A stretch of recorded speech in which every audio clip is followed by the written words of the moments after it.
Grandma, you are awesome and we love you. We hope you enjoy this video of your posterity talking about how much you mean to everyone. I'd just like to start by just saying thanks for introducing me to Enya. Thank you for making Josh a Suns fan because he made me a Suns fan. And thank you for making me feel okay to say the D word as long as I didn't say the F word, which is fart. I'm sorry to say that, but I had to be clear what the F word was. You're a great lady. You've done so much. You're a great example of faith and you're a great example of hard work. We love you, Grandma. Thanks for everything you do.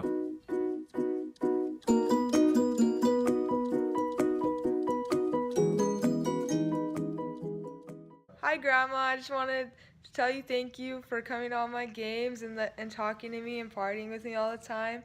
And thank you for letting me use your end of the couch and letting me sleep at your house. And I love you so much. Bye. So memories about mom slash grandma marbles.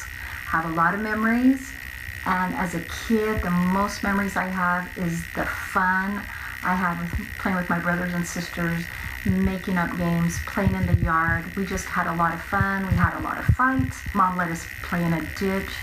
She let us ride on the back of a tote goat that David drove. She let us ride our bikes all around town to friends' houses. She let us walk to the swimming pool without shoes on a whole lot because either she was hoping we'd get picked up by strangers or I don't know what, but we walked a lot. And she probably wasn't really scared of us getting kidnapped. She supported us in all the things we did. She got me piano lessons. I went cooking 4-H, sewing 4-H. A lot of things Mom supported all of us in. And that made me the mom I am today. I can't cook and I can't sew and I can kind of play the piano. And Mom does always say she loves to hear me play, and that always made me feel good. I really liked being sick as a child because Mom would really pamper me good and just give a lot of attention.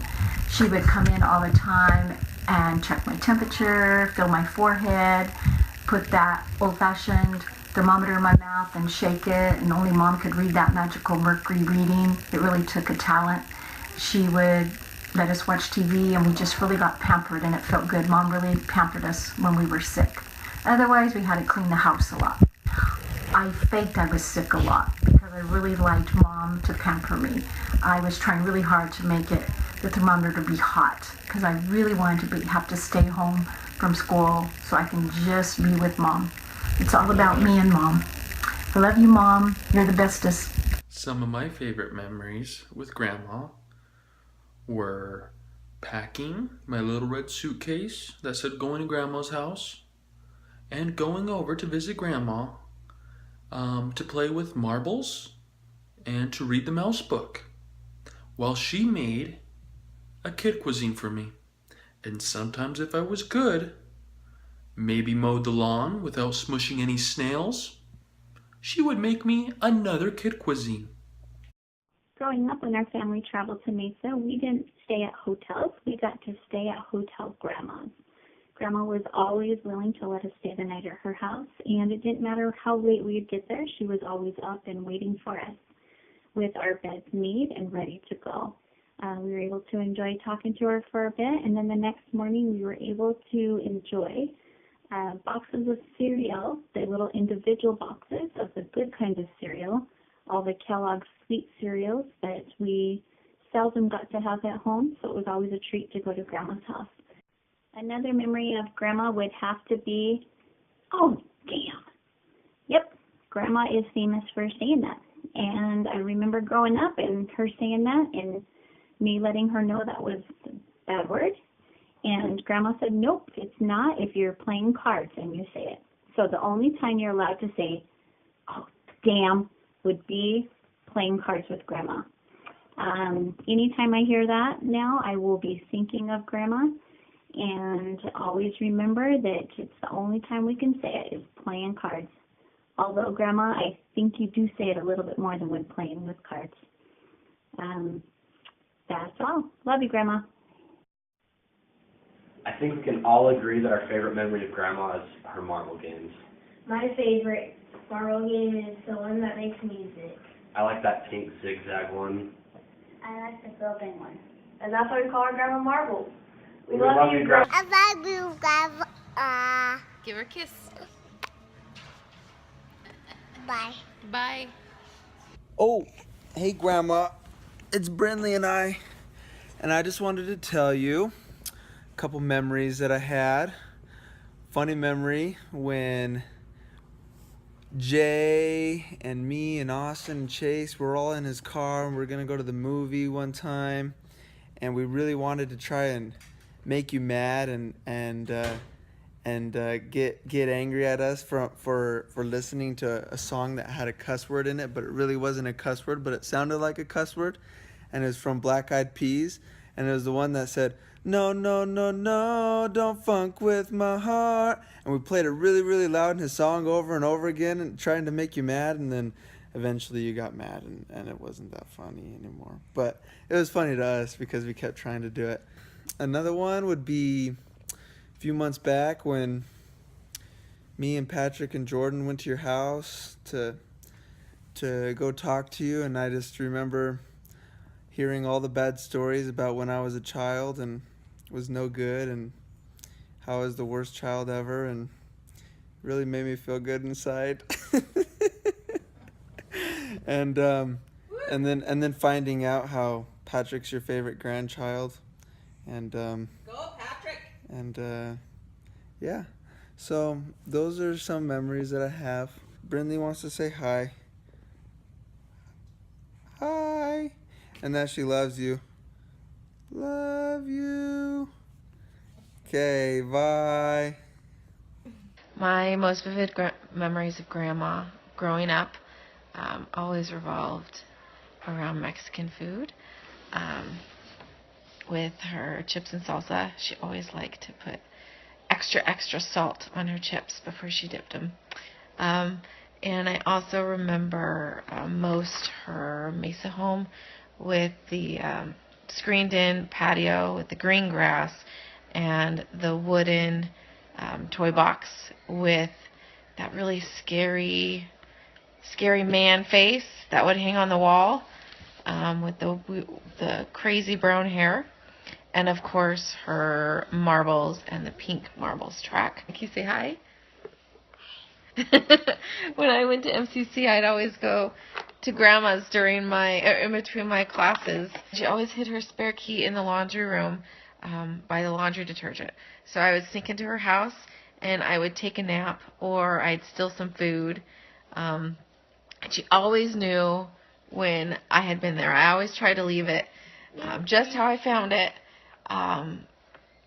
I'd clean the forks after I used it and ate her food. I'd clean the forks and put them away, but she always knew I was there. And eventually she actually started buying food for me too. She would stock her freezer and fridge, and she'd tell me she'd have something there that I could eat, something that she got that she thought we'd both enjoy. I also remember her number by heart. She's one of the few numbers I remember because she was such an important part of growing up. Grandma hates getting her picture taken, so you usually have to trick her into getting her picture, and you get one chance because once she knows you're taking her picture, that's it. She's not gonna let you do it anymore. So I have a bunch of pictures of her getting mad that I'm trying to take pictures. And here's another one. She's wagging her finger at me. I remember this one time where it was your birthday and we went to Mi Amigos and they put the sombrero on your head and you told everyone not to take any pictures or post them on Facebook, and everyone just took pictures and posted them on Facebook. Hey Grandma, I just wanted to tell you I love you, and I have a ton of awesome memories of you, of course, but my top three are: number one, you're the reason I'm a Suns fan. Number two, I loved going up to your house. Whenever we go to Phoenix, that's where we would stay, and I get to try stuff from Trader Joe's and peach flavored Diet Right. And number three, I remember you always threatening to make me and Jeremy pick out a switch to beat us with. So those are definitely memories that are always going to stay with me, and thank you for everything. Love you. I want to tell you about what you mean to me and a couple of examples of that. One is when you and I first moved to Mesa together after the divorce. It was just you and I up in the big city. And I really appreciate all the sacrifices that you made to provide for me.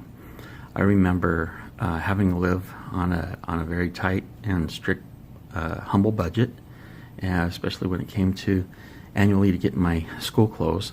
And I recall that you were working full-time and going to school full-time, that you came up here to try to get a 2-year degree to enable yourself to have the skills to provide for yourself and for me, for your family.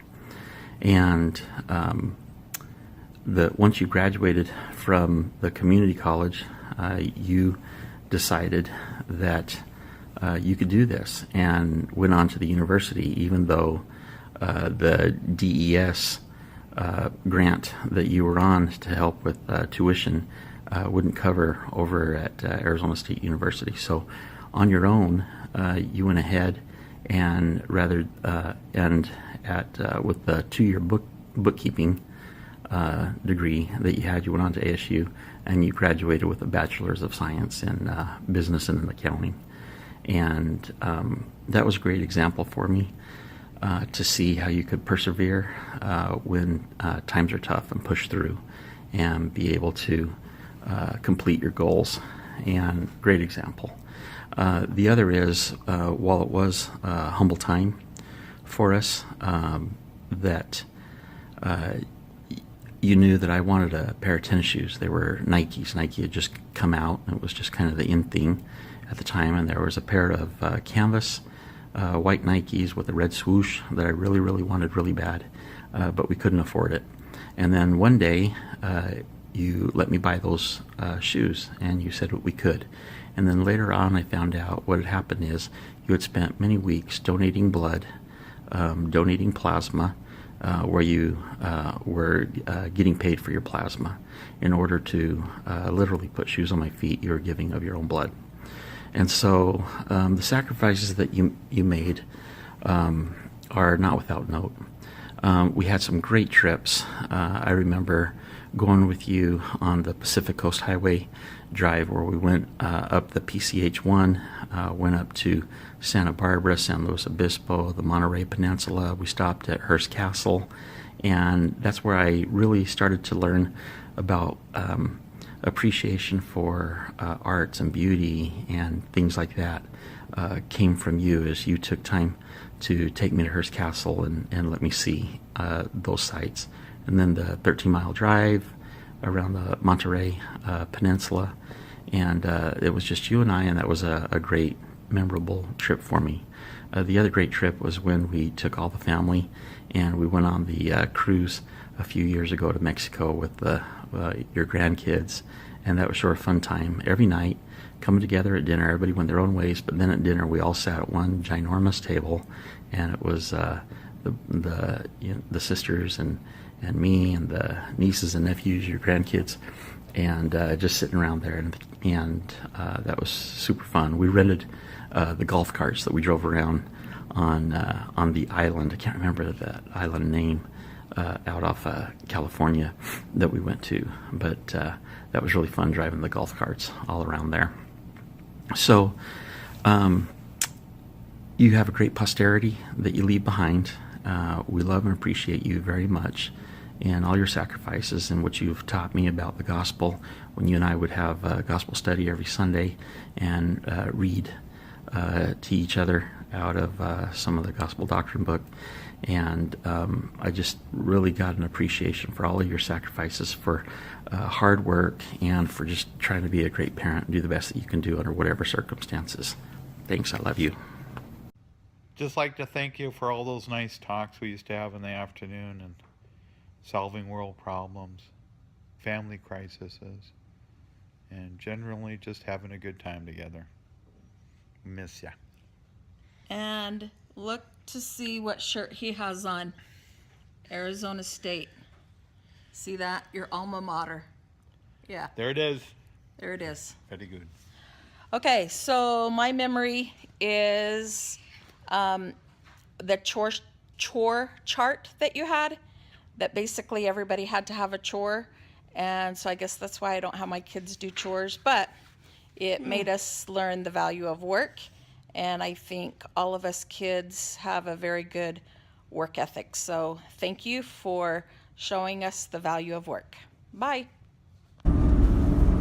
I have many funny grandma stories, but one that sticks out in my brain is the time we all went to the cabin up in Heber, and everybody got sick. 22 people got sick, and I got sick on the last day as we're packing up ready to leave, and I could not move. I couldn't move, I couldn't help clean, I couldn't even drive my car. So what happened is Jennifer drove my car with my kids in it. Jay was in his car. And then I rode with Grandma in her car as a passenger. So it went Jay's the front car, then Jennifer in my car, and then me and Grandma in her car with her driving while it was snowing. And all of a sudden, everybody came to a stop on the highway, and it was snowing, and the cars were stopping, but Grandma is not stopping. And I'm sitting there and I'm trying to not say anything because I didn't want to alarm her. Also, I didn't want to insult her intelligence by screaming stop or asking her if she was thinking about stopping. So I'm putting on my pretend brakes over there, and all of a sudden Grandma's getting closer and closer to my car with my kids in it. Closer. I think she's gonna stop. Her foot's on the brake. She's not stopping, and bam! She hits my car with her car, and that I will just never forget that. I'll never forget watching in another car, a car hit my own car. And trying not to be upset or alarmed. I was like, oh, that's okay. I'm sure you just bounced right off the car. And it was very funny, but very surreal actually watching a car accident happen right before your eyes and trying to be nice and kind and not say anything for fear of upsetting Grandma. Hi, Grandma. I love your laugh so much and I miss hearing it, but I know I will hear it again someday because it's the best. I will never be able to take a road trip or get on an airplane without thinking of you. I know how much you love adventures, and those are some of the first memories that come to my mind is an airplane and road trips and all the times that you came to visit us growing up. I remember you were there for my baptism and my graduation, and I remember when I moved to Salt Lake and you were there for Casey when I first started dating him, and you met him and his family, and it just meant so much to have you there for that. So I really, really appreciate that you came for that especially. A few other quick memories is Mexican food and a Coke. I always have to have a Coke with my Mexican food because I remember one time you told me you can't eat Mexican food without a Coke. It's just not the same. And also frozen yogurt. I remember coming to visit in the summers when I was younger, and you would always take us to go get frozen yogurt, and I'd always get sprinkles on mine. And I'm really glad that when I was there just visiting you, that I was able to get you the watermelon yogurt. I'm glad you were craving that and that I was able to get it for you because it brought back a lot of memories for me from being younger and you taking me to get yogurt. Love you, Grandma. My favorite grandma memory is when she used to take me to get ice cream and let me come over and hang out on the days I would pretend I was sick and had to stay home from school.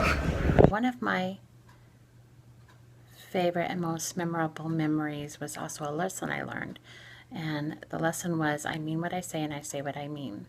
And that's when I was a freshman in high school, and during first hour, there's a call that comes over the intercom that asks Mr. McManus to please excuse me from first hour class, that my mom was outside to pick me up, to take me home.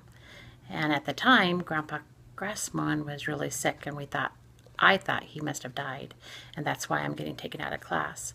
So I remember starting to cry, and Mr. McManus had one of my friends even help me outside to make sure I got to the car, only to arrive to the car, sit out in the front, and Mom sitting in her nightgown, or her robe, and ready to take me home. And when I got in the car, she told me it's because I didn't do my chores like I was told to do, and that she was serious when she said she was going to come to school and get us. And she did. And that just gave me a lesson to know that you say what you mean and you do what you say. And I've been able to use that and remember it my whole life. Another good memory I've had was on weekends when you and Dad would go to the movie. And that's what you did every weekend, was go to the movie. And we were so excited the next morning to get to wake up and find candy bars and leftover popcorn sitting for us on the washer machine. And I just wanted to say that I love you and appreciate all the lessons that you've taught me, and you've made me the person that I am today. Thank you.